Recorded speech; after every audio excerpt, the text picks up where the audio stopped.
The We Honor Veterans program is a program that came about as a combination of the Veterans Administration and the National Hospice and Palliative Care Organization. The purpose of the We Honor Veterans program is to reach out to veterans with the message of the availability of hospice care.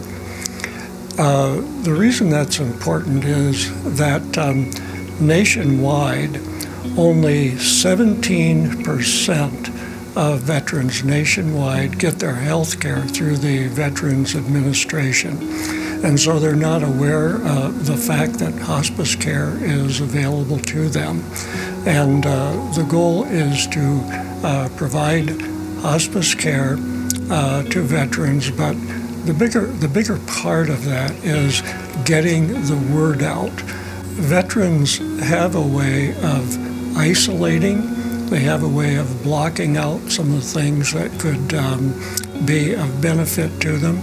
And so this is a combination program to help veterans be aware of the hospice care and other comfort that's available to them.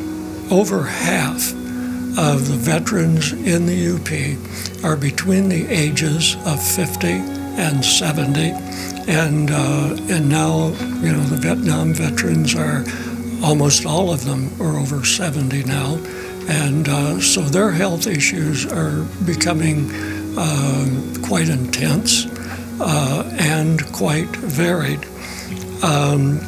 There's also an interesting statistic that in the UP, over 7% of the veterans are women. And so there's another possibility for outreach that is very, very important. Of the 7,000 veterans who are in the county, only about 1,200 to 1,300 of them belong to the VA or receive VA health care. And so it's important that we strive in other ways to let them know about what's available to them in terms of health care, even in terms of veteran benefits, because most veterans are not even aware of all the benefits they have coming to them. But it's not just so much, it's not just only the veterans. It's also important for their caregivers and their families. One of the projects that we have as a part of We Honor Veterans is letting spouses, family members, or significant others know about veterans benefits that are available at time of death or time of burial. As when we when we do admissions into hospice care, with each admission, the staff fills out what's called a military history checklist. That helps us to identify the veteran, but it also, if the person that was being admitted into hospice is not a veteran, it also helps to identify other people in the family who might be. There was a situation in which we received a call from a doctor who said, I have a veteran who needs hospice care. This veteran had been living off of the grid. One of the things that hospice care requires if you're going to become a part of hospice care, you have to have an ID number. You need a Social Security number, or you need a DD-214. You need something. This man had nothing. The man was living off the grid. He was also homeless. He had been living out in the woods, and this was in January.